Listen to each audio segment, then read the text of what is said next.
Well, New START was basically, it followed on from the other START treaties that we had that the U.S. had with Russia, basically designed to limit strategic nuclear weapons.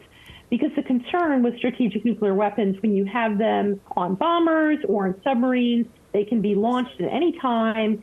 And so, within 30 minutes to 90 minutes, you can basically be launching a very large number of nuclear weapons at a country for total destruction. And that was seen as destabilizing to world security, which of course it is. And the idea was that these numbers should be reduced and reduced and reduced. And that's what New START was. In 2011, it came about, and then it was just renewed with Russia recently. Yeah. In recent times, though, Russia had already started not cooperating with inspections as a starting point, had it not? Yes, that's right. I mean, just in January, the U.S. State Department, made a notification that Russia was not cooperating and that they were not able to do the inspections that were needed. Mm. So now what does it mean that it has suspended its participation in this treaty? Well, I mean, there's sort of things that it means technically and then things that it means politically, and both are negative. Not certainly the crisis situation it could be, but they do not portend well. So technically what it means is that Russia is no longer going to allow inspections, and they're also not going to exchange information and notifications. And this information and notification exchange is actually really important for the two countries to have a sense of the other's nuclear forces. This type of transparency enhances confidence that there's not going to be a sudden nuclear launch. And I mean, over the course of the New START treaty, there have been over 25,000 notifications exchanged between the two countries. So it's actually quite a lot of data exchanges. The fact that this won't be happening from the Russian side anymore is problematic. Of course, it also means that, will Russia still abide by the cap set by the New START treaty? I mean, Russia says it will. It says it's only suspending it says even though it's suspending its participation, it won't go over the caps. But of course, without inspections, we can't verify that. Yeah. And so, to your point, as Joe Biden was visiting Ukraine and Poland, Russia notified the US that it was going to be sending off a nuclear-capable missile. Is that the kind of communication that will not happen in the future? Well, thankfully, the one thing that will remain in terms of notifications is notifications of launches of ICBM and submarine-launched ballistic missiles, because this actually, even though it's part of New START, it's also part of a 1988 agreement between the two countries, and Russia has confirmed that they will continue to abide by that. And that's very good, because you can imagine if there are Russian ICBM launches and the U.S. doesn't know about it, they'll wonder, is this the start of a nuclear war, the start of a nuclear attack against us? Yeah, which could really trigger a terrible sort of chain of events. So in terms of whether Russia might start building up its nuclear capacity, what measure, how can we monitor that? Well, unfortunately, we really can't now.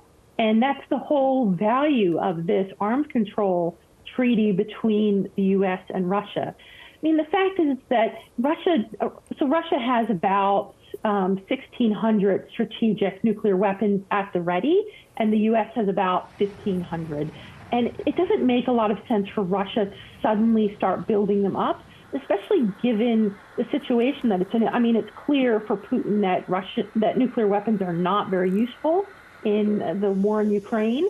And so it's very doubtful that they'll suddenly begin a big buildup. But the problem is that this is Putin saying, politically, I don't want to cooperate with the U.S. on nuclear issues anymore. There's already been some discussion that this agreement was due to expire in 2026.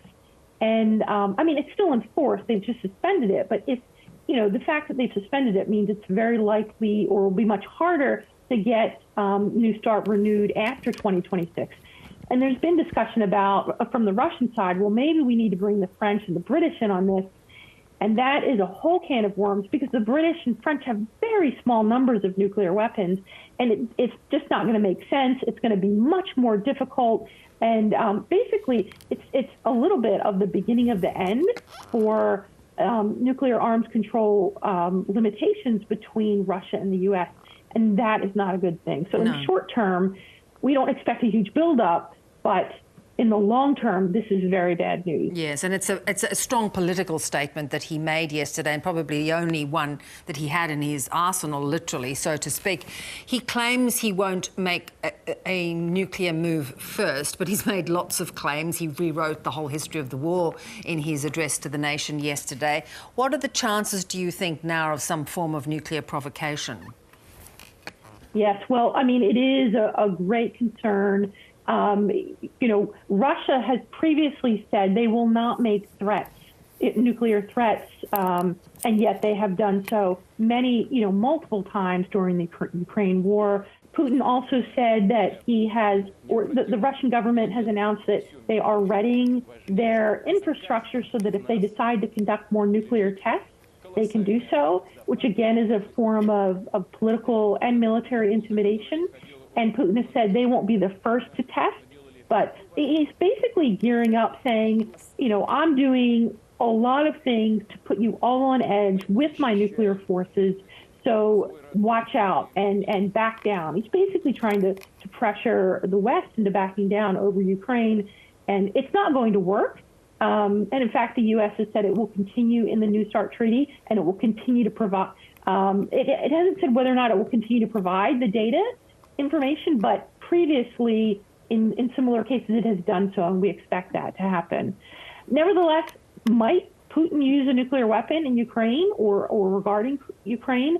I mean, it is possible. It would be, you know, I don't want to be fatalistic or overly alarmist, but just to rule out and say that Putin won't do that we cannot say that. I mean, Putin has done a lot of really unexpected things. He's made very blatant nuclear threats. And even though it is very unlikely, it is certainly still a possibility. Maria, appreciate you helping us understand the position at the moment. Thank you so much. Thank you.